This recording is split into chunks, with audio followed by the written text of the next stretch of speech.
آج ہمارے درمیان آپ کے جانے پہچانے مقرر جناب ڈاکٹر متین الدین قادری صاحب تشریف فرما ہیں اور آپ ان کے خطابات کئی دفعہ سن چکے ہیں اور وہ خاص طور پر اس بات کا خیال رکھے ہوئے ہوتے ہیں کہ حالت حاضرہ پس منظر میں رکھیں۔ یہ بھی بتانے کی چندہ ضرورت نہیں ہے کہ ان کے خطابات کو ہمارے اخبارات کافی نمایاں مقام عطا کرتے ہیں صفحوں کے اوپر، اور وہ بہت ہی دلچسپی سے پڑھے جاتے ہیں۔ اب یہ ہے کہ بعض وقت تو یہ لوگ پوچھتے ہیں فون کے اوپر کہ صاحب ابھی تک ان کی رپورٹنگ نہیں ہوئی، تو بہرحال دیر سویر ہو جاتی ہے مگر رپورٹنگ تو ہوتی ہے۔ اور ویسے آپ کو تو معلوم ہے کہ چونکہ ہمارا ویب سائٹ ہے، اس لیے اللہ کا فضل ہے کہ ہمارے بعض مہربانوں نے اس قدردانی کے طور پر ویب سائٹ کا انتظام کیا اس کثیر خرچے سے، اور اس کی وجہ سے وہ دنیا کے گوشے گوشے میں ان کے خطاب سنے جاتے ہیں، ہمارے دیگر لیکچرز کے بھی سب۔ دوستو، آج کی یہ محفل بتاریخ 18 نومبر 2013 مطابق 13 محرم الحرام 1435 ہجری بروز پیر بعد نماز عصر کانفرنس ہال جامع مسجد عالیہ گن فاؤنڈری میں منعقد ہو رہی ہے، اور اس کا عنوان حرمت مسلم شریعت کی روشنی میں، حرمت مسلم شریعت کی روشنی میں، اور اس میں یہ شریعت انفارمیشن کی 513ویں نشست ہے۔ ایک اندازے کے لیے آپ کو بتا دوں کہ ہر سال تقریباً 45 نشستیں ہوتی ہیں، ماہ رمضان میں نہیں ہوتی، اور اکا دکا کبھی بارش یا ناگہانی صورتحال ہو یا تہوار آ جائے تو نہیں ہوتی۔ تو آپ اندازہ لگا سکتے ہیں کہ 450 پہ 10 سال مکمل ہو گئے ہمارے، اور اب جو ہے 513ویں نشست ہے، یعنی 11 سال ہو چکے۔ یہ بات کہ عنوان کی اہمیت زیادہ مجھے صراحت کی ضرورت نہیں ہے، وہ خود جب شہنشین پر تشریف لائیں گے تو آپ انہیں کو سنیں۔ اور دوسرے یہ کہ اگر آپ کے سمجھ میں کوئی بات نہ آئے یا آپ اس کو تشنا محسوس کرتے ہوں تو آپ ہمارے لیکچر کے اختتام پر سوال کر سکتے ہیں اور وہ جواب دیں گے۔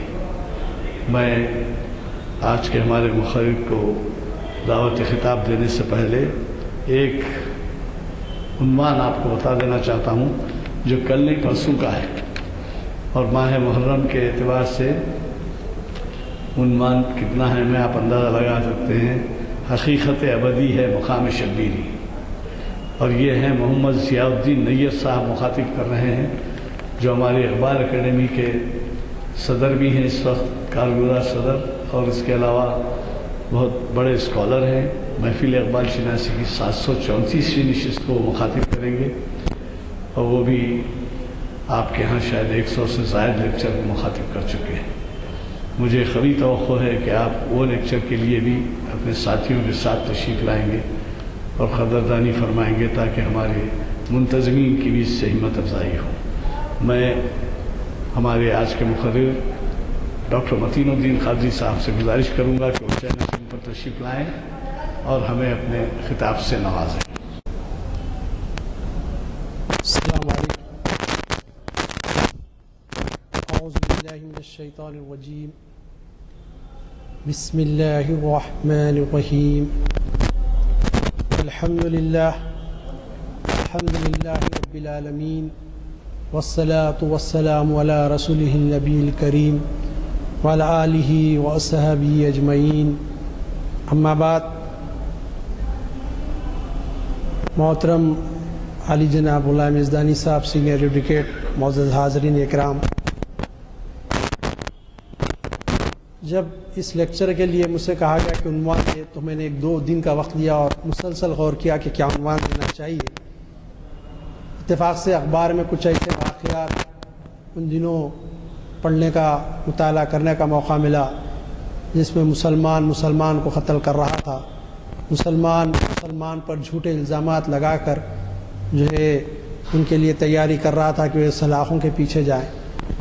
پھر اس کے ساتھ ہی مسلم معاشرے کا جب جائزہ لینے کا اتفاق ہوا تو بڑی افسوس ہوتا ہے، عام مسلمانوں کی بات ہی نہیں بلکہ خواص بھی ایسے بیماریوں میں مبتلا ہیں، اور وہ اس کا اظہار مسلمانوں کے تعلق سے بھی کرتے ہیں کہ ایک دوسرے کی غیبت اور پھر جو ہے چغلی تہمتیں ایک مسلمان پہ لگانا اور جو ہے اس کی برائی بیان کرنا اس کی پیٹھ پیچھے، پھر اس کے ساتھ ساتھ یہ کہ مسلمانوں کو تکلیف دینا اپنی زبان اور ہاتھ سے، اور مسلمانوں کو ستانا، اور پھر یہ کہ ظلم و جبر کرنا، مسلمانوں پہ زیادتی کرنا، مسلمانوں کو گالی بکنا اور مسلمانوں کو قتل کرنا آخری انتہا۔ یہ تو ایک دم اللہ تعالیٰ کی توفیق ہوئی کہ خیال آیا کہ ایک مسلمان کی کیا عزت، کیا حرمت اس کی ہے۔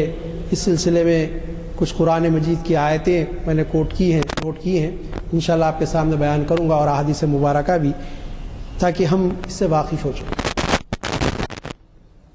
پہلا معاملہ یہ ہے کہ حرمت مسلمان کون ہے؟ جس نے زبان سے کلمہ طیبہ کا اقرار کیا، قانونی طور پہ وہ مسلمان ہے، لیکن اس کے لیے جو شرط ہے تصدیق بالقلب، کہ تصدیق کرے، دل بھی گواہی دے اس بات کی، اس کا اطلاق دنیا میں نہیں بلکہ آخرت میں ہوگا۔ دنیا میں تو یہ صحابہ کو حسن نے حکم دیا کہ اگر کوئی اپنے مسلمان ہونے کا اظہار کرے، کلمہ پڑھے، تو اس کے خلاف تم تلوار مت اٹھاؤ۔ جہاد کے میدان میں بھی یہ کیفیت ہے کہ جو اب گئے تھے دشمن سمجھ کے، لیکن معلوم ہوا مسلمان ہیں، ان کو مت مارو۔ ایک واقعہ ایسا پیش آ گیا تھا کہ ایک قبیلہ تھا جس کے اکثر لوگ کافر تھے، اور صحابہ ان کی طرف گئے تو ان کے پاس کافی ریوڑ تھا، اس میں ایسے لوگ رک گئے جو مسلمان تھے، جو کافر تھے بھاگ گئے۔ تو اور وہ جب ان لوگوں نے دیکھا پہلے تو، پھر اس کے بعد ان کو معلوم ہوا دو آ رہے ہیں، تو انہوں نے سمجھے دو گروہ مسلمانوں اور مشرک کے لڑنے آنے، کہیں پیچھے نہ جائیں، پہاڑ پہ چڑھ گئے۔ پھر جب نعرے تکبیر کی صدائیں مسلمانوں نے لگائی تو اتر کے آئے، لیکن ایک صحابی رسول نے آگے بڑھ کر ان پہ حملہ کیا، ان کے مویشی لے کے آئے۔ حضور اکرم صلی اللہ علیہ وسلم نے ناراضگی کا اظہار کیا۔ قرآن مجید کی آیتیں آ گئی سورہ نساء میں کہ جو تم تحقیق کر لو ان پہ تلوار اٹھانے سے پہلے، تم دنیا کا مال و متاع چاہتا ہے لیکن اللہ تعالیٰ تمہاری آخرت کے بارے میں جو فکر کرتا ہے، آخرت کے بارے میں سوچتا ہے، تم آخرت کے بارے میں سوچو۔ ان کو روک لگائی گئی کہ بغیر تحقیق کے تلوار نہ چلائی جائے۔ اس کے علاوہ ہم جس کو عام طور پہ معیوب نے بات نہیں سمجھتے، غیبت، چغلی، بہتان تراشی، اس کے بارے میں قرآن مجید میں کہا گیا کہ بہت بڑا گناہ ہے۔ اعوذ باللہ من الشیطان الرجیم، بسم اللہ الرحمن الرحیم۔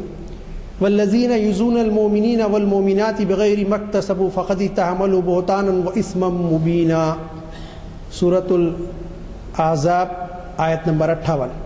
اور جو ایمان والے مرد عورتوں کو بے کیے ستاتے ہیں یا تہمت لگاتے ہیں، انہوں نے بہتان اور کھلا گناہ اپنے سر لیا۔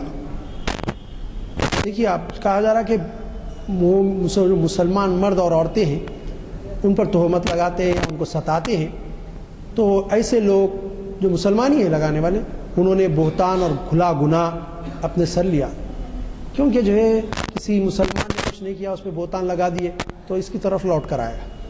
یہ معاملہ ہوگا کہ جو ہے وہ عذاب اتنا دیا جائے گا اس کو۔ یہ آیت ایسی ہے کہ اس کے بعد جو ہے ہم یہ سننے کے بعد اصل میں کیفیت یہ ہونی چاہیے کہ بلا تحقیق کے کسی مسلمان کے اوپر کوئی بات نہ کہے، اور بہتر تو یہ ہے کہ میں آگے حدیث پڑھوں گا، وہ بھی حدیث ہے کہ جو ہے جس میں کہا گیا کہ جو ہے کوئی اگر مسلمان کی ستر پوشی کرتا ہے دنیا میں تو اللہ تعالیٰ آخرت میں اس کے گناہوں کی ستر پوشی کرے گا۔ عزیزان گرامی، یہ جو ہے میں ذرا جو ہے تھوڑا سا جذباتی تقریر کرتا ہوں، لیکن آج میں یہ اصل میں ایک تکلیف اور درد اور کرب کا احساس ہے میرے۔ اس کے آج لیکچر میں آپ محسوس کریں گے کہ جو مسلم معاشرے کی بگڑتی ہوئی کیفیت ہے اور اخلاقی گراوٹ جو اس وقت ہے، کیا ایسا محسوس ہوتا ہے کہ لوگ بھی تعجب کریں، حسرت کریں کہ کیسے مسلمان ہیں۔ ہم دیکھیں قرآن مجید کی جو آیت میں آپ کے سامنے رکھا کہ اس میں کیا کہا گیا کہ جو ایمان والے مردوں اور عورتوں کو بے کیے ستاتے ہیں، تہمت لگاتے ہیں، انہوں نے بہتان اور کھلا گناہ اپنے سر لیا ہے۔ آپ غور کر کے دیکھیں کیسی آیت ہے۔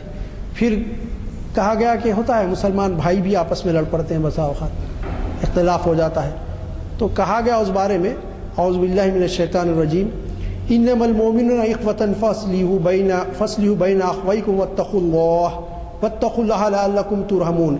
بے شک مسلمان جو ہیں آپس میں بھائی بھائی ہیں۔ دیکھ لو تم لوگ آپس میں بھائی بھائی ہو، یہ بات یاد رکھ لو۔ صلح کرا دو اپنے دو بھائیوں میں اور ڈرتے رہو اللہ سے۔ اب دونوں لڑ لیے تو تمہارا کام ہے صلح کراؤ دونوں میں، اور اللہ تعالیٰ سے ڈرتے رہو۔ یاد رکھو اصل ڈر اللہ تعالیٰ کا، یہ ہوگا تو معاشرے کی اصلاح ہوگی، یہ ہوگا تو ہماری اخلاقی گراوٹ دور ہوگی، اخلاقی جو پستی ہے یہ دور ہوگی، اور اعلیٰ اخلاق ہم میں پیدا ہوں گے۔ اصل جو چیز ہے وہ کیا کہ جو وہ یہ کہ جو ہے تم اللہ تعالیٰ سے ڈرو، اللہ تعالیٰ سے ڈرتے رہو۔ تو یہ جو کیفیت ہے کہ ہمارا معاملہ ہے کہ اگر دو مسلمان گروہ لڑتے ہیں تو ہم ہوا دیتے کہ اور لڑائی بڑھے۔ عام کیفیت مسلم معاشرے کی ہم دیکھتے کہ ادھر بھی تھوڑا تیل ڈالا جائے، ادھر بھی کہ آگ کو اور بھڑکایا جائے۔ اصل میں یہ کہ دو بھائی لڑے یا دو گروہ مسلمانوں کے لڑے تو بہتر ہے کہ صلح کرا دو آپ آپس میں، یہ بہتر ہے تمہارے لیے، اور ڈرو اللہ تعالیٰ سے، یاد رکھو۔ پھر ایک جگہ کہا گیا، یہ جو ہے بڑی پیاری آیتیں ہیں قرآن مجید کی، سورۃ الحجرات کی آیتیں ہیں۔ یہاں پر معاشرے کی جو اخلاقی کیفیت ہے، معاشرے کی اصلاح ہے، ایک بہترین معاشرہ صالح معاشرہ تشکیل پانے کے لیے جن چیزوں کی ضرورت تھی اس کو بیان کیا گیا۔ اعوذ باللہ من الشیطان الرجیم یا ایھا الذین آمنوا لا یسخر قوم من قوم عسى ان یکونوا خیرا منهم ولا نساء من نساء عسى ان یکن خیرا منهن ولا تلمزوا انفسکم ولا تنابزوا بالالقاب بئس الاسم الفسوق بعد الایمان ومن لم یتب فاولئک هم الظالمون۔ یہ آیت نمبر 10 اور 11 ہے، جس میں کہا گیا اور ایمان والے ٹھٹا نہ کریں ایک لوگ دوسروں سے شاید وہ بہتر ہوں۔ کہا گیا ایک مسلمان، ایک گروہ مسلمانوں کا، ایک فرد کسی مسلمان فرد کا مذاق نہ اڑائے، ٹھٹا نہ کرے۔ دوسرے کہ ایک مسلمانوں کا گروہ دوسرے مسلمان گروہ کا ٹھٹا نہ کرے، مذاق نہ اڑائے اس کا، کیوں کہ شاید وہ بہتر ہوں۔ اب ان کے کیا عمل ہے آپ نہیں جانتے، ظاہری آپ کچھ دیکھیں بولے۔ یہ بھی ایک چیز ہے کہ ایک عام طور پہ یہ کہ اس میں جو چیزیں پیدا ہوتی ہے، ایک سماجی جو انسان کا جو مقام، اسٹیٹس جس کو ہم کہتے ہیں، اس کی بنیاد پہ انہیں تھرڈ کلاس ہے، آٹو چلانا ہے، یہ ایک معاملہ ہوتا ہے۔ دوسری چیز ہوتی ہے خاندان کا غرور، تکبر، صاحب میں، میرے نانا وہ، میرے دادا وہ شیرما، میں فلاں خاندان کا، تم لوگوں کو سے خاندان، اس لیے کہ حضور صاحب نے آخری خطبے میں فرمایا کہ یہ غرور، تکبر خاندان کا، حسب نسب کا، رنگ و نسل کا، میں اپنے پیروں کے نیچے رونگتا ہوں ان کو آج، یہ کچھ نہیں، بلکہ کیا ان اکرمکم عند اللہ اتقاکم، اللہ کے پاس اکرام عزت اسی کی ہے جو تم میں سب سے زیادہ تقوی والا۔ تو یہ نہیں، اب یہ ہوتا ہے اس وجہ سے کیا کرتے انہوں کون بھائی اس کو کیا نالج، انہیں کیا ہے، کون ہے، اس طرح کی باتیں کرتے آپس میں۔ یاد رکھو تم انہیں والو اللہ تعالیٰ کے پاس اس کا بڑا مقام، تم جس کو حقیر سمجھ رہی وہ اللہ تعالیٰ کے پاس تم سے بڑا ہو، کسی کے بارے میں ایسا مت بولو۔ دیکھیے کتنی بہترین، اور یہ معاشرے میں عام ہے۔ آپ کسی سے پوچھے صاحب میں بول رہا ہوں نا آپ کو جلال میں، غصے میں، آپ کا کیا حقیقت، میں کون، میری کیا حقیقت، اگر میں سوچوں اپنے بارے میں سب ایک سیکنڈ میں معاملہ ادھر کا ادھر ہو جائے، اوپر بلا لے جائے، کدھر کل کی خبر کیا بات کرتے آپ کسی کے بارے میں، کیا حقیقت ہے۔ تو یہ ہے کہ جو ہے مذاق نہ اڑا ایک قوم دوسری قوم کا، یہ بہترین بات ہے۔ ایک فرد کسی فرد کا مسلمان، عزیزان گرامی، یہاں پر میرا آج عنوان اصل میں حرمت مسلم ہے۔ یہ جو ہے حرمت آدمیت یا انسانی ہے، لیکن اس کے بارے میں بھی قرآن نے بہت کچھ کہا۔ ایک آدمی کی کیا حقیقت ہے، غیر مسلم بھی ہو تو اس کی عزت، اس کے بارے میں قرآن نے کہا، لیکن آج میں مسلم ہے اس لیے اسی پہ گفتگو رکھتا ہوں۔ تو اندازہ لگا لیجئے کہ خود مسلمان کے بارے میں، کیونکہ ہماری کیفیت پہلے اندرونی اصلاح کی ضرورت ہے ہماری، ہم بعد میں دوسروں کو دیکھیں گے، لیکن ہمارا خود معاملہ بگڑا ہوا ہے۔ وَلَا نِسَاءٌ مِّن نِسَاءٍ، کہا گیا کہ دیکھو ایک عورت دوسری عورت کا، کچھ عورتیں دوسری عورتوں کا مذاق نہ اڑائیں، ٹھٹا نہ کریں۔ اب یہ ہمارے پاس یہاں تو عورتیں موجود نہیں ہیں، لیکن میری بہنیں اس لیکچر کو انٹرنیٹ پہ دیکھیں تو سن جہاں 4 بیٹھ گئے بس وہ نانا، وہ ننن کی، دیور کے، بھاوج کے، جھٹانی کے قصے شروع۔ کے دور کے خوش انہیں ایسا کری یہ کری. آپ دیکھیے کہ مسلم معاشرے میں یہ کیفیت عورتوں میں ذرا زیادہ ہے لیکن میں بھی. اور میں آپ سے پہلے کہہ چکا ہوں, عام طبقے چھوڑ کے پھر ایک بار اس کو دہراتا ہوں کہ مسلمانوں کو جو کریم طبقہ سمجھا جاتا ہے, علماء کرام, مشائخین عظام, بہت ہی ادب کے ساتھ یہ میں بات کہہ رہا ہوں. اور یہ ایسی بات نہیں ہے کہ کسی کی سنائی نہیں, اپنے کانوں سے سنی, اپنے آنکھوں سے دیکھی بات ہے کہ 4 بیٹھیں گے, 5واں آئے گا اور اس میں سے کوئی اٹھ کے جائے گا تو 4 مل کے اس کے خلاف بولنا شروع کریں. یہ اس وقت مسلم معاشرے کی کیفیت ہے. اور یہاں کیا کہا جا رہا ہے آپ دیکھیے, اور نہ عورتیں دوسری عورتوں سے شاید وہ بہتر ہو ان سے, اور عیب نہ لگاؤ. عیب مت ڈھونڈو مسلمان کی, مت لگاؤ عیب. اللہ ستار العیب ہے, تم کو کیا ہے. ہاں ہمدردی سے نصیحت کر سکتی ہو, کسی میں کوئی برائی دیکھے اور اس کو احساس بھی نہ ہو, محبت سے, یہ ٹھیک ہے, یہ ہو سکتا ہے. لیکن عیب مت لگاؤ. قرآن کہہ رہا ہے کہ عیب مت لگاؤ. پھر یہی نہیں کہا گیا, پھر کہا گیا کہ ایک دوسرے کو نام نہ ڈالو چڑانے کے, یعنی برا نام نہ رکھو کسی کا, چڑانے کے لیے, ستانے کے لیے, چڑانے کے لیے برے کچھ تو بھی ایک نام رکھ دے رہے ہیں, گڈا, یہ وہ کچھ تو بھی پکار رہے ہیں. یہ مسلمان نہیں ہونا چاہیے. مت پکارو اس طرح ایک دوسرے. اور یہ بھی عام ہے ہمارے معاشرے میں, بلکہ کوئی نام کسی نام سے کسی چیز سے چڑھتا تو بار بار اس کا تذکرہ اسی کے سامنے کریں تاکہ اور اس کو ستایا جائے اور تکلیف دی جائے. یہ کیفیت ہماری, اور قرآن اس سے منع کر رہا ہے, اللہ کا احکام ہے. گناہگاری ہے پیچھے ایمان کے, یاد رکھ لو. ایسا کرنا کیا ہے, ایمان لانے کے بعد گناہگاری. تم گناہوں میں مبتلا ہو ایسا کر کے, اس سے بچو. اور جو کوئی توبہ نہ کرے تو وہی ہے بے انصاف. یاد رکھو, اگر ایسا ہو گیا توبہ کرو اللہ سے, بڑا غفور رحیم اللہ تعالیٰ, معاف کرنے والا. ہو گیا, انسان ہے, غلطی ہوتی ہے, غلطی ہو گئی, توبہ کیجیے.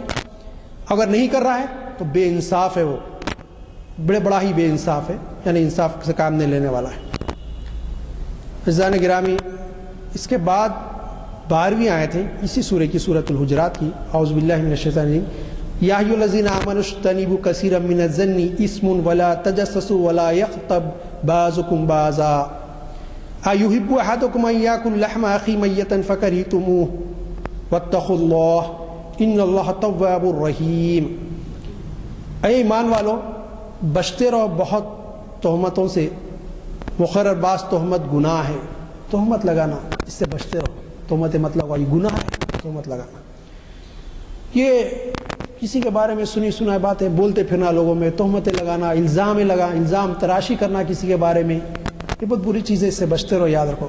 اور بھید نہ ٹٹولو کسی کا, کسی کے بھید مت ٹٹولو. کیا ہے, کسی کے پیچھے پڑے ہوئے ٹو میں لگے رہو. حدیث بھی ہے یہ. تو یہاں میں ذرا روکتا ہوں, حدیث شریف یاد آ گئی. اس میں کہا گیا فلا تجسسوا, ٹو میں مت پڑے رہو.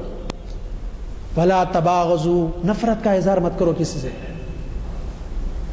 ولا تنافروا, نفرت نہ کرو, غصہ نہ کرو. وہاں ولا تباغضوا, غصہ مت کرو. ولا تنافروا, نفرت مت کرو ایک دوسرے سے.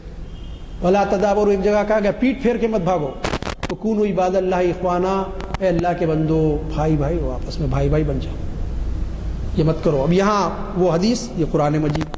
ولا تجسسوا, ٹو میں مت پڑے رہو کسی کی, مت پڑے رہو. کیا ضرورت ہے تم کو کسی کی ٹو میں رہنا.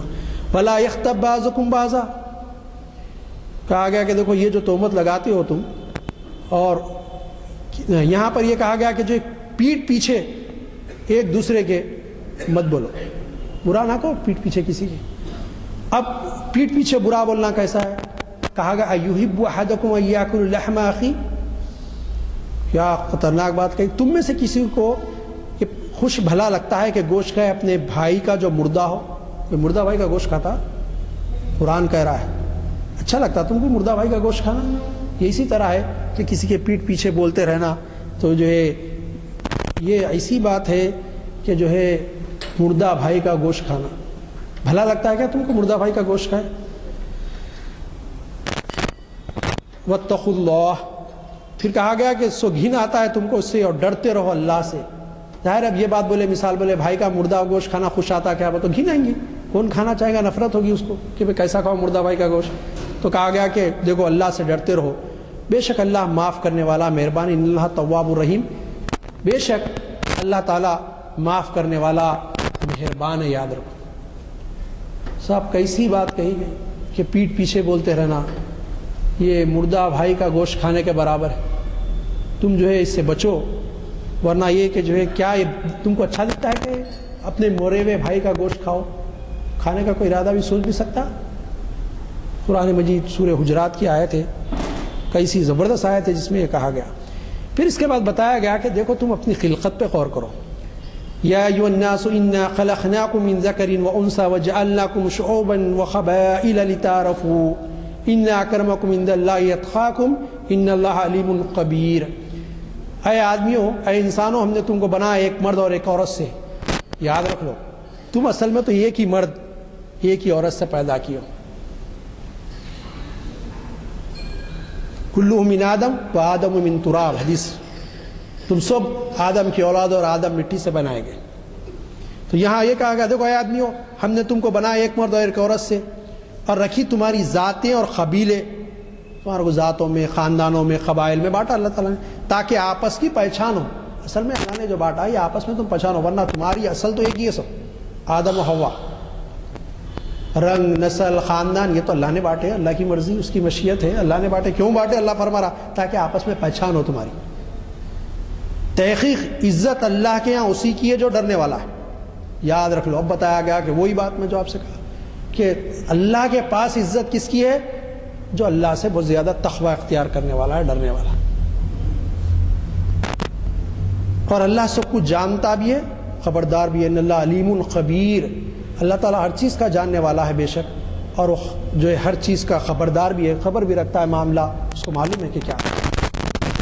قرآن مجید کی سورہ حجرات کی آیتیں مسلسل 10 سے لے کر 13 تک 4 آیتیں، یہ جو ہے ہم کو سکھاتی ہے کہ ایک مسلم معاشرہ، صالح معاشرے کی تشکیل کے لیے کن چیزوں کی ضرورت ہے، جس سے ہم بچیں، تہمت لگانے سے، پیٹھ پیچھے برائی کرنے سے، الزام لگانے سے کسی پر، اور پھر یہ کہ جو ہے عیب ڈھونڈنے سے کسی کے، یہ چیزیں ہیں جس سے ہم بچیں۔ یہ ہم دیکھیں گے مسلم معاشرے میں عام ہے، بلکہ عام کی بات تو چھوڑ دیجیے، جو خاص طبقہ کریم مسلم باتیں عام ہو چکی ہیں، تو جو ان چیزوں سے اصل ہم بچیں کہ یہ بہت ہی خطرناک چیزیں ہیں جو ہے ہم کو، جو ہے ہمارے معاشرے کو جو ہے گھن کی طرح کھائے جا رہی ہیں اور نقصان پہنچا رہی ہیں۔ عزیزان گرامی، تکلیف دینے کی بات بھی آ گئی، الزام تراشی کی بات بھی آ گئی، بہتان کی بات بھی آ گئی، عیب ٹٹولنے کی بات بھی آ گئی۔ اب اس کے بعد لڑائی جھگڑے کی بات آتی ہے۔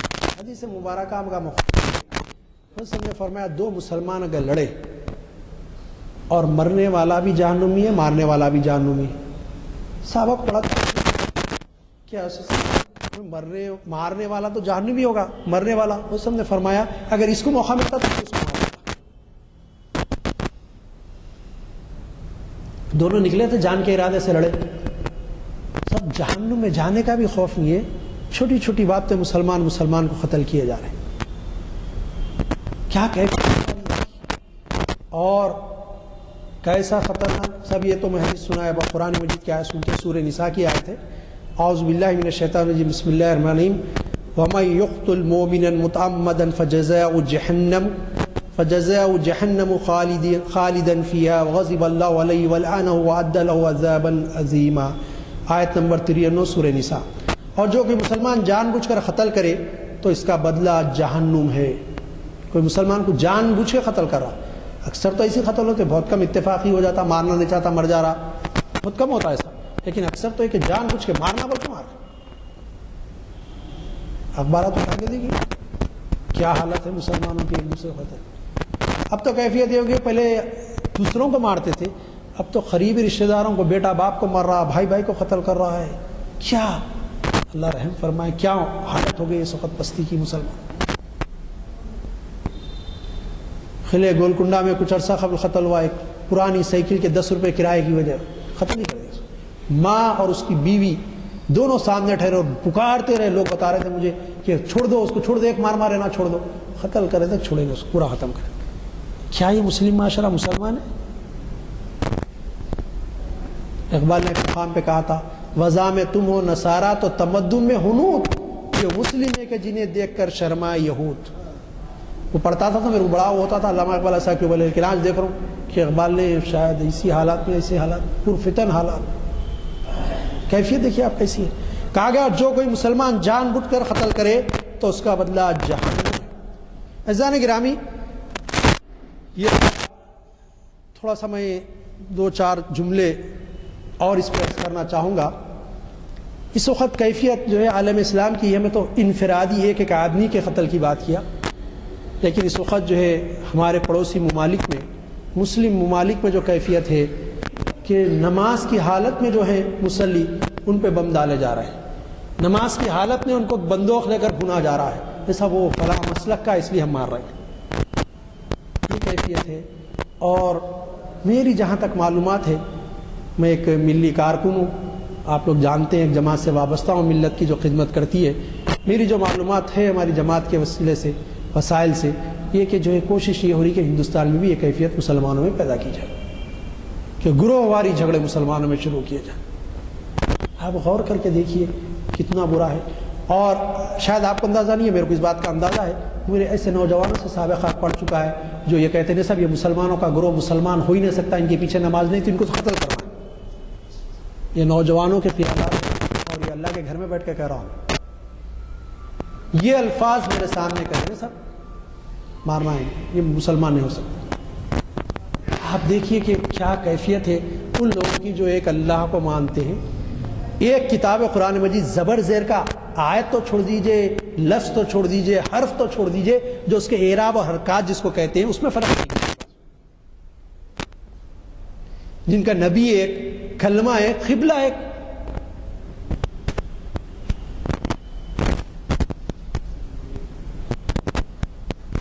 آپ ذرا غور کر کے دیکھیں کیا ہے یہ جو آج آپ بحرین بولتے ہیں نا، یہ بحرین اور عمان عیسائی سلطنتیں تھی، وہاں کے جو بادشاہ تھے اس زمانے کے روسا، حضور کا خط پہنچا مسلمانوں کو، اعلان کر دیا ہم مسلمان، تو کئی لوگ مسلمان ہو گئے، لیکن وہ عیسائیت بھی تھی، ان لوگوں کو شبہ ہونے لگا ہم اس پہ مسلمان اور عیسائی کی تمیز کیسے کریں۔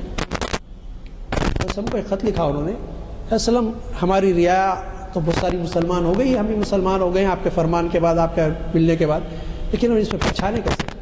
اس نے ان کو جواب میں لکھا کے بھیجا، جو ہمارا کلمہ پڑھے، جو قبلہ اور ہو کے نماز پڑھے، جو ذبیحہ کا کھائے، وہ اس کو مسلمان سمجھے۔ صاحب میں کون، حضور نے جس کو مسلمان قرار دیا میں اس کو اسلام سے خارج کروں، فتوے دوں کفر کے، آگے آتے ہیں وہ بھی حدیث سناتا ہوں، کیا ہے اس سے اسلام سے خارج کروں، کیا کیفیت۔ لوگ چاہتے جو ہیں ہم خود کرنے تھے، ایسا آپ چاہ رہے ہیں نا ہم کرتے ویسے، ہم پھوٹ ڈالتے ہیں ہماری انتشار۔ آپ دیکھیے تو گروہ در گروہ قتل، عراق میں 10 محرم کو کیسے بم پھوٹے، افغانستان میں، پاکستان میں کیا ہو رہا ہے، شام اور مصر میں کیا کیفیت ہے، سب میرے نظریات سے اس کے نظریات اختلاف، گروہ در گروہ مارم پیٹی شروع۔ فجزاء جہنم، یاد رکھ لو جو مسلمان کو قتل کرے گا اس کی بدلہ جہنم ہے، اس کی جزا، جس میں سے چھٹکارا نہیں ہے۔ انسان آرزو کرے گا کاش میں مٹی بن جاتا، نہیں تم اسی سزا میں زندہ کی ہو جاؤ گے، پھر سزا دیا جائے۔ اللہ ہم سب کو بتایا کیا کیفیت ہوگی۔ پھر کہا گیا مدتوں اس میں رہو گے، بہت لمبی مدت، اللہ نے اس پر غضب کیا، یہیں تک چھوڑ بھی نہیں دیا، اللہ تعالیٰ نے جہنم میں داخل، اللہ فرما رہا میرا غضب ہے اس کے اوپر جو مسلمان کو قتل کرے۔ سوچیے ایسا کیا اللہ کے غضب سے بے خوفی ہو گئی، کیا کیفیت ہو گئی کہ ڈر نہیں۔ پھر یہیں بھی اکتفا نہیں کیا، اللہ تعالیٰ کا غصہ کیسے بھڑک رہا، دیکھیے اس آیت میں اللہ فرماتا ہے اس پر غضب کیا اور اس پر لعنت کی، غضب کر کے لعنت، اللہ کی لعنت جس پہ ہو جائے کہاں اس کو امان ملے۔ وہ ایک شعر یاد آ گیا، جہاں میں کہیں نہ ماں ملی، جو ماں ملی تو کہاں ملی، تیرے عضوے خانہ خراب کو تیرے عفو بندہ نواز میں۔ صاحب اس کے علاوہ ماں کہاں مل سکتی، اس کے علاوہ ہے کئی جگہ، لیکن کیا کیفیت ہے، دیکھیے کتنی سخت آیت ہے، بدلہ جہنم، غضب، لعنت، پھر اس پہ بھی کیفیت ہے کیا، وعد لہ عذابا عظیما، پھر کہا گیا اس کے لیے تیار کر رکھا ہے بڑا عذاب۔ کیسی سخت وعید ہے، کیسی باتیں، چار چار باتیں، جہنم میں داخل کروں گا، غضب ہے میرا، لعنت کی میں نے اس پر، اور اس کے لیے تیار رکھا ہے بڑا دردناک عذاب، بڑا عذاب تیار کر رکھا ہے اس کے لیے۔ آپ دیکھیے کیسی باتیں اللہ نے فرمائی ہیں، لیکن اس کے باوجود بھی کیا مسلم معاشرہ ٹکرا ہے؟ ہمارے مقررین، واعظین، جمعے کے خطبات دینے والے جو ہیں، اگر وہ بھی یہ سنیں میری اس گفتگو تو یہ موضوع بنائیے جمعے میں کہ ایک مسلمان کے قتل ایک کتنا بڑا گناہ، پوری ایک آیت ایک موضوع بن سکتی ہے خطبے کا جمعے، ایک حدیث مبارکہ موضوع بن سکتی ہے خطبے کا کہ مسلمانوں کی کیا کیفیت ہے، کہ معاشرے کی جب تک یہ درست نہیں ہوگا معاملہ، اس وقت جو ہے جب تک ترقی کرنا ممکن نہیں ہے، آگے بڑھنا ممکن نہیں ہے، کیونکہ کیفیت بڑی خطرناک ہے اس وقت مسلمانوں کی۔ عزیزان گرامی، پھر کہا گیا، یہ بخاری شریف کی روایت ہے، حدیث مبارکہ کی طرف آتا ہوں۔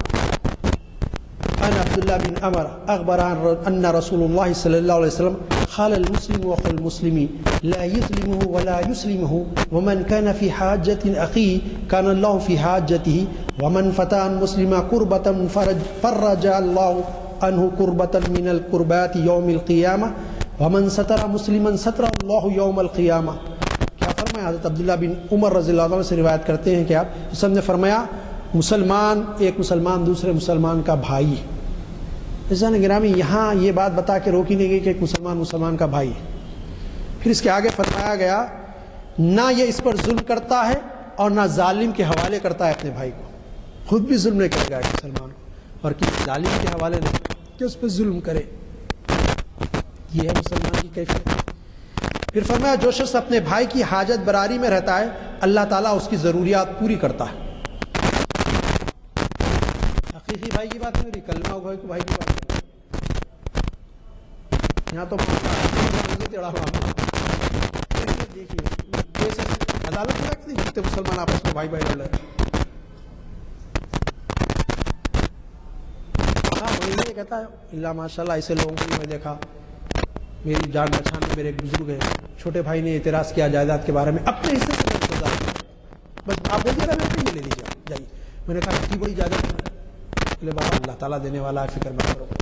ایسے لوگوں کو میں دیکھا ہوں موجود ہے، باقاعدہ آیات اللہ تعالیٰ نے چھوڑ دیا، اور وہ بھائی اتنا شرمندہ، آپس میں دوسرے بھائی بانٹ لیے، دوسرے بھائی لے کے آئے تو بولے میں ایک بار جو چیز دے دیا واپس نہیں دیتا، خود کرنے ذاتی جائیداد نہیں ہے، کرائے کے گھر میں۔ میں پوچھا تو بولے اللہ تعالیٰ یہ لے کے آئے تھے جائیداد، وہ آگی تھی، انہیں لگایا میں بڑا ہوں گھر کا، مجھے پہ شک کرا، شک دور ہو، اور بیچارہ زندگی بھر کیا حال ہوگا اس کا، بولی جب دیکھا ناک میں آگ نہیں ملاتا بڑے بھائی، جب تو جذبات میں آ کے بول دیا۔ تو یہ ایسے لوگ بھی ہیں، لیکن عام طور پہ کیا حالت ہے صاحب، عدالت میں کیسے مسلمان کے خلاف لڑ رہے ہیں، بھائی کے خلاف۔ جو شخص اپنے بھائی کی حاجت براری میں رہتا ہے، اس کی جو ضروریات ہے اس کو پورا کر رہا ہے ایک مسلمان، اللہ تعالیٰ فرماتا ہے اس کی ضروریات میں پوری کرتا ہوں۔ اب اللہ کسی کی ضرورت پوری کرنے تو کون ہے جی؟ ہمارے پاس مقولہ ہے دکنی بہت مشہور کہ بندے کا دیا پڑتا نہیں، خدا کا دیا سرتا نہیں۔ جب انہیں ضرورت پوری کریں گے تو ضرورت باقی رہے گی۔ پھر کیا حدیث ہے پیاری، وہ بھی بخاری شریف کی روایت ہے۔ پھر فرمایا جو شخص کسی مسلمان سے مصیبت دور کرے اللہ تعالیٰ قیامت کے دن اس کی مصیبتیں دور کرے گا۔ کوئی مسلمان بھائی مصیبت میں مبتلا ہے، اگر آپ وقت نکال کے اس کی مصیبت آپ سے ہو سکتا ہے دور کر دیے تو اللہ تعالیٰ یاد رکھ لو میں قیامت میں اس کی مصیبت دور کروں گا۔ ہمارے پاس وقت کہاں ہے، رات دن مصروف، کہاں کب کماؤں، کیسا فکر ہی نہیں، کیا حال ہے، پڑوس میں کیا چل رہا، محلے میں کیا ہے، مسلم معاشرے کی کیا کیفیت ہے، یہ سب مصروفیت ایسی ہے۔ پھر فرمایا جس نے کسی مسلمان کی ستر پوشی کی اللہ تعالیٰ قیامت کے حسن میں فرمایا اللہ تعالیٰ قیامت کے دن اس کے عیب چھپائے گا۔ یاد رکھ لو کسی مسلمان کی ستر پوشی کر رہے ہیں، کوئی چیز دیکھے معاف کرے اس کو، میں کیوں لوگوں کے سامنے بولوں، یہاں اللہ کے ذرا معلوم ہو دو نیت سو چیزیں بھی اس کو لگا کے ایسے بولیں گے کہ بیچارہ پریشان ہو جائے، رسوا زمانہ بن جائے۔ کیا کیفیت ہے ہمارے اخلاق اور کردار کی، ذرا آپ سوچئے کہ ہم کیسے مسلمان ہیں، کیا معاملہ ہے ہمارا، اللہ ہم پر رحم فرمائے، کیا کیفیت ہماری ہے۔ اس نے فرمایا اب یہ تو بات رہی کہ ضروریات پوری کرنا، اب پسند ناپسند کے بارے میں فرمایا جا رہا کہ حسن ارشاد فرماتے ہیں، یہ بھی صحیح بخاری کی روایت ہے، انس رضی اللہ تعالیٰ عنہ ان نبی صلی اللہ علیہ وسلم قال لا یؤمن احدکم حتی یحب لاخیہ ما یحب لنفسہ۔ حضرت انس روایت کرتے ہیں رسول نے فرمایا، ارشاد فرمایا، تم میں سے کوئی شخص مومن نہیں ہو سکتا یہاں تک کہ اپنے بھائی کے لیے وہی کچھ پسند کرے جو اپنے لیے پسند کرتا ہے۔ یہ تو بہت اعلیٰ معیار کی بات ہے۔ جب تک تو میں برائیوں کی باتیں بتا رہا تھا، پسند کرنے کی بہت بڑی سب الحمدللہ اللہ کا شکر ہے۔ میں دیکھتا ہوں آج بھی بعض معاشروں میں، بعض خاندان میں، کہ جو کوئی بھائی جا کے کپڑے لاتا ہے، جو لانے والا بولتا بھائی پہلے آپ لوگ لے لو، بعد میں کوئی میرے کو چھوڑ دے، آپ کی پہلے پسند، کیوں میں خرید کے لایا نا، آپ کو پسند آتا نہیں آتا لے لو۔ میں بولا واہ الحمدللہ، اللہ نے ایسے لوگ بھی رکھے، پہلے آپ لے لو، آپ کو کیا پسند ہے، آپ کو کون سا رنگ پسند ہے، کون سی چیز پسند آ رہی ہے، بعد میں لیتا ہوں۔ یا 3-4 بھائی ہوتے عموماً ہوتا کہ بازار کو ایک بھائی جا کے لے کے آتا، ایسے بھائیوں کو بھی دیکھا نہیں، وہ ان کو لے لیں دو پہلے بھائیوں کو، وہ لوگ میرے ساتھ ہیں نا، میری پسند تھی یہ کپڑے جو لایا، ان میں سے ان کو پہلے جب بچ گیا سو میں آخر میں لوں گا۔ دیکھیے آپ، یہ ہے سب کوئی پسند ہے، وہ میرے کو نہیں آ رہا، بیکار ہو گیا، دے دو اس کو، وہ چھوٹا ہے نا ہمارا، ہماری کیفیت ہے، بیکار ہو سیلے کے پہنتا ہوں جانے، آپ پسند کریں پہننا اس کو پسند، ہماری کیفیات دیکھیے۔ اور یہاں کیا کہا جا رہا ہے، تم میں سے کوئی شخص مومن نہیں ہو سکتا یہاں تک کہ اپنے بھائی کے لیے وہی پسند کرے جو اپنے لیے پسند کرتا ہے، صحیح بخاری۔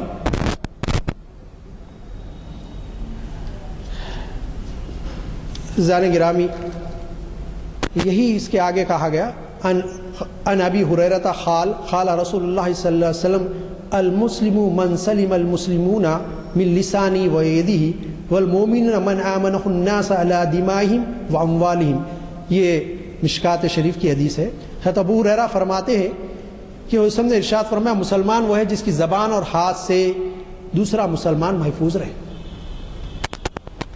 خالی صاحب ہاتھ نہیں بولے، زبان بھی بولے، اور ہاتھ سے زیادہ جو چلتی زبان، ایسی بات بولتے بیچارہ تکلیف میں، کیا بولا بھائی، تکلیف دے دیا بھائی میرے کو بلا وجہ، جس کی زبان اور ہاتھ سے مسلمان محفوظ رہے۔ پھر فرمایا، مومن وہ ہوتا ہے جس سے لوگ اپنی جان و مال کے لیے کوئی خطرہ محسوس نہ کریں۔ صاحب یہ تو کہا گیا کہ مسلمان، پھر اب اس کے بعد مومن۔ مسلمان کون؟ بولے ایک مسلمان دوسرے بھائی مسلمان ہے۔ پھر بولے مسلمان کون ہے؟ جس کی زبان اور ہاتھ سے دوسرا مسلمان محفوظ رہے۔ پھر آگے فرمایا مومن کون؟ تو بولے جس سے لوگ اپنی جان اور مال کے لیے خطرہ نہیں۔ بھائی یہ تو مومن مسلمان، اس میں نہ میرے مال جا سکتا اس کے پاس، نہ میری جان کو کوئی خطرہ، یہ مومن ہے۔ عزیزان گرامی، دیکھیے کہ کیا ایک مقام مومن کا۔ وہ میں آپ سے کہہ رہا تھا کہ مسلمان کی جو حرمت ہے، میں مسلمان کہتے کہتے اتفاق سے وہ آیت کی طرف نظر گئی تو پھر آیت پڑھ دیا۔ آپ کو بتا رہا تھا کہ مسلمان کی حرمت کیوں، اصل میں اس کلمے طیبہ کی وجہ سے، اس نے زبان سے جو اقرار کیا، اس کلمے کی وجہ سے کتنی عزت و تکریم۔ حدیث مبارکہ میں آیا کہ اللہ تعالیٰ فرماتا ہے، رسول نے ارشاد فرمایا کہ جو ہے ساری دنیا، زمین و آسمان میں جتنی چیزیں ایک پلڑے میں ڈال دی جائے، اور کلمہ طیبہ کا ایک ٹکڑا خالی کلمہ لکھ کر ایک پلڑے میں ڈال دیا جائے، تو کلمہ طیبہ کا پلڑا جھک جائے گا، وزن اتنا، ساری دنیا کی چیزیں بھی اس کا مقابلہ نہیں کرے گی۔ وہ کس کے دل میں، کس کی زبان پہ؟ ایک مسلمان، کسی اس کی اتنی عظمت ہے، میں آپ کو سمجھوں، وہ کلمہ طیبہ لا الہ الا اللہ محمد رسول اللہ۔ تو یہ اسی وجہ سے۔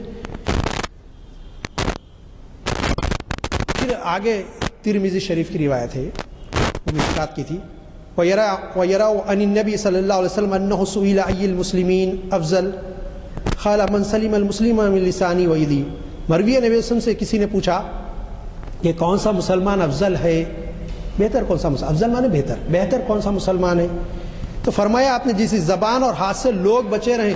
اب یہاں تو بات اور آگے بڑھ گئی، مسلمان سے لوگ بھی عام بچے رہیں، لوگ، ناس لفظ استعمال کیا گیا، مسلمان ہے، اب تو مسلمان تو اس سے اور آگے بڑھ گئی، عام لوگ بھی اس کی زبان ہاتھ سے محفوظ رہیں، وہ افضل ترین مسلمان۔ عزیزان گرامی، یہ روایت ہے، یہ بھی جو ہے ترمذی کی روایت ہے، ان عبداللہ بن مسعود قال قال رسول اللہ صلی اللہ علیہ وسلم قتال المسلم اخو کفر وَسِبَابُهُ فُسُوقٌ، روایت کی عبداللہ بن مسعود نے کہ فرمایا رسول اللہ صلی اللہ علیہ وسلم نے قتل کرنا مسلمان کا اپنے بھائی مسلمان کو کفر ہے، کافر ہو جاتا، اور گالی دینا اس کو فسق ہے، ظاہر کھلا گناہ گالی دینا۔ اور مجھے کہنے کی اجازت دے، مسلم نوجوانوں کی کیفیت تو یہ ہے کہ گالی دے کے ایک دوسرے کو بتاتے ہیں۔ مجھے سمجھ میں نہیں آتا ماں باپ کیسی تربیت کرتے ہیں۔ ہم اپنے خاندان میں اپنے گھر میں دیکھتے ہیں کہ بچے کو ارے تورے بولے تو بڑے کان گوشی دیتے ہیں۔ دونوں بھائی لڑ لیے، بڑے بھائی غصے، چھوٹا بھائی بڑے بھائی کو نام سے پکارا، ایک تماچا لگا دیا گیا، چھوٹے ہو کے بڑوں کو نام سے پکار دے، آئندہ احتیاط کرو۔ یہاں کیسے گالی دینے ماں باپ اجازت دیتے ہیں، سمجھ میں نہیں آ رہا۔ عزیزان گرامی، یہ تو قتل اور غارت گری کی بات تھی، اس سے ایک اور بات ہے آگے کی جو میں آپ کے سامنے رکھ رہا ہوں۔ یہ ترمذی شریف کی روایت ہے، ان ابن عمر ان نبی صلی اللہ علیہ وسلم قال ایم رجل قال لاخیہ کافر فقد باء بها احدهما۔ روایت کیا، اس کو ابن عمر رضی اللہ تعالیٰ عنہ کے نبی صلی اللہ علیہ وسلم نے فرمایا جو آدمی کافر کے اپنے بھائی مسلمان کو سو کما لایا ایک ان میں کا کفر کو۔ اگر کسی مسلمان کو آپ کافر بول رہے تو وہ کفر آپ کی طرف لوٹ کے آتا، اس میں سے ایک چیز کافر آپ کی ہو گئی۔ ہم تو آسانی سے کافر، مشرک، وہ کیا کیا نہیں بولتے مسلمان، اسلام سے خارج، ایسا معلوم ہے اللہ تعالیٰ فتووں کے دے کے بھیجے، جاؤ سب کو بانٹتے بیٹھو، اسلام سے خارج کرتے بیٹھو۔ تو یہ احادیث ہے جو صحیح ستہ کے احادیث میں آپ کے سامنے رکھا کہ جو ہے کتنے خطرناک معاملات ہیں کہ جو ہے جو بتائے گئے۔ کتنا وقت ہے سر؟ 5 منٹ ہے۔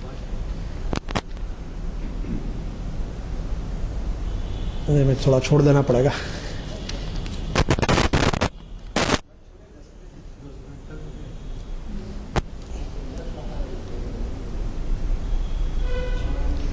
عزیزان گرامی، یہ باتیں تھیں جو میں آپ کے سامنے احادیث اور قرآن مجید کی آیتوں کے حوالے سے رکھا۔ بخاری شریف کی روایت ہے، انس بن مالک یقول قال رسول اللہ صلی اللہ علیہ وسلم انصر اخاک ظالما او مظلوما۔ بخاری شریف کی روایت ہے، اس کو روایت کیا انس بن مالک نے، رسول اللہ صلی اللہ علیہ وسلم نے فرمایا اپنے بھائی کی مدد کرو، خواہ ظالم ہو یا مظلوم، دونوں صورتوں میں مدد کرو مسلمان کی۔ ان انس قال قال رسول اللہ صلی اللہ علیہ وسلم انصر اخاک ظالما او مظلوما قالوا یا رسول اللہ هذا ننصر فكيف ننصر ظالما قال تاخذوا فوق يدي۔ یہ بخاری شریف کی روایت ہے۔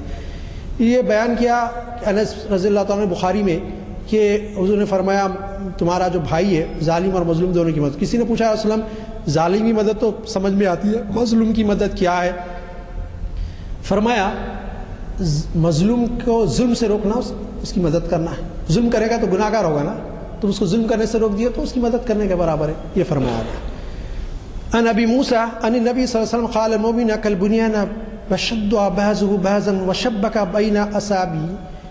اس کو ابو موسیٰ اشعری نے روایت کیا، بخاری شریف کی روایت ہے، اس نے فرمایا ایک مسلمان دوسرے مسلمان کے لیے عمارت کی مانند ہے کہ ایک دوسرے کے لیے باعث تقویت ہوتا ہے، اور اپنی انگلیوں کو ملا کر بتلایا ایسا ایک دوسرے کو طاقت مضبوطی دینے والا ایک مسلمان دوسرے مسلمان کا یہ معاملہ ہوتا ہے۔ ان ثوبان عن نبی صلی اللہ علیہ وسلم قال ان المسلم اذا عدا اخاه المسلم لم يزل في غرفة الجنہ۔ روایت کیا اس کو ثوبان سے، ترمذی کی روایت میں مسلم نے فرمایا البتہ مسلمان جب تک کہ عیادت کرتا ہے اپنے بھائی مسلمان کی، بیمار ہو گیا مسلمان بھائی، اس کی عیادت کو چلے گیا، برابر چنتا رہتا ہے کھجوریں جنت کی، جنت کی کھجوریں چن رہا جب تک عیادت کرتے رہے گا ایک مسلمان بھائی۔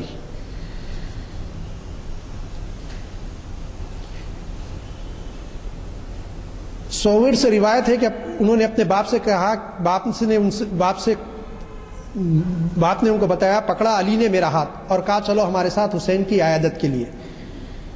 سو پایا ہم نے ان کے پاس ابو موسیٰ کو، ابو موسیٰ شریفہ تھے شاید، اور علی نے کہا تم عیادت کے لیے آئے ہو ابو موسیٰ یا زیارت کے لیے، ملنے ملاقات کے لیے، زیارت بولتے ملاقات کرنا، ملاقات کے لیے آئے یا جو ہے عیادت کے لیے آئے؟ انہوں نے کہا میں عیادت کے لیے آیا ہوں۔ تو کہا علی نے سنا میرے رسول سے فرماتے تھے کوئی مسلمان ایسا نہیں کہ عیادت کرے کسی مسلمان کی دین کے شروع میں مگر مغفرت مانگتے ہیں اس کے لیے 70,000 فرشتے شام تک، کوئی صبح کرے تو شام تک ماریں گے، اور عیادت کرے اول شب میں تو مغفرت مانگتے رہتے ہیں اس کے لیے 70,000 فرشتے صبح تک، اور ہو گیا اس کے لیے ایک باغ جنت میں۔ خالی مسلمان کی عیادت کرے تو یہ ثواب ہے۔ ان ابی ہریرہ قال رسول اللہ صلی اللہ علیہ وسلم، یہ حضرت ہریرہ سے روایت ہے، میں اس کا ترجمہ سناتا ہوں۔ حضرت صلی اللہ علیہ وسلم نے فرمایا جس نے کسی کی عزت پامہ کی یا اس پر زیادتی کی ہے وہ آج ہی معافی مانگ لے قبل اس کے کہ وہ دن آئے جب وہ دینار ہوگا اور نہ درہم ہوں گے، اگر اچھے اعمال ہوں گے تو ظلم کے عوض کاٹ لیے جائیں گے۔ یاد رکھو کسی سے ہو گیا ہے معافی مانگ لو، ظلم کرے زیادتی کرے کسی پہ تو نہ دینار اور وہاں درہم کچھ چلنے والے نہیں ہے، بلکہ تمہارے نیک عمل کاٹ کے اللہ اس کو دے دے گا، اور نیکیاں نہ ہوگی ایسی صورت میں بھی حدیث میں مظلوم کے گناہ اس کے کھاتے میں ڈال دیے جائیں گے، مظلوم کے گناہ بھی تمہارے کو دیے جائیں گے۔ آخری روایت عرض کرتے ہوئے گفتگو ختم کرا، قال رسول اللہ من غشنا فلیس منا، یہ مسلم کی روایت ہے، جس نے ہم مسلمان کو دھوکہ دیا وہ ہم میں سے نہیں، ہم مسلمانوں میں سے نہیں۔ عزیزان گرامی، میں نے کوشش کی کہ کچھ آیتیں اور قرآن مجید کی آیتوں کے اور حدیث مبارکہ کے حوالے سے آپ کے سامنے ایک مسلمان کی حرمت اور اس کے بارے میں جو وعیدیں آئی ہیں اور ایک مسلمان کی مدد کرنے کے بارے میں اور اس کی ستر پوشی کرنے کے بارے میں جو بشارتیں ہیں وہ بھی دونوں آپ کے سامنے رکھوں۔ اللہ تعالیٰ سے دعا ہے کہ اللہ تعالیٰ سب کو ان باتوں پر عمل کرنے والا بنا۔ مالک ہمارا جو معاشرہ ہے مالک اس کو درست فرما دے، اس کو قرآن اور حدیث کے مطابق ہم کو زندگیاں گزارنے کی توفیق عطا فرما، آپ کے پیارے حبیب کی لائی ہوئی شریعت پر عمل کرنے والا بنا۔ صلی اللہ تعالیٰ علی خیر خلق محمد وآلہ وصحبہ اجمعین برحمتک۔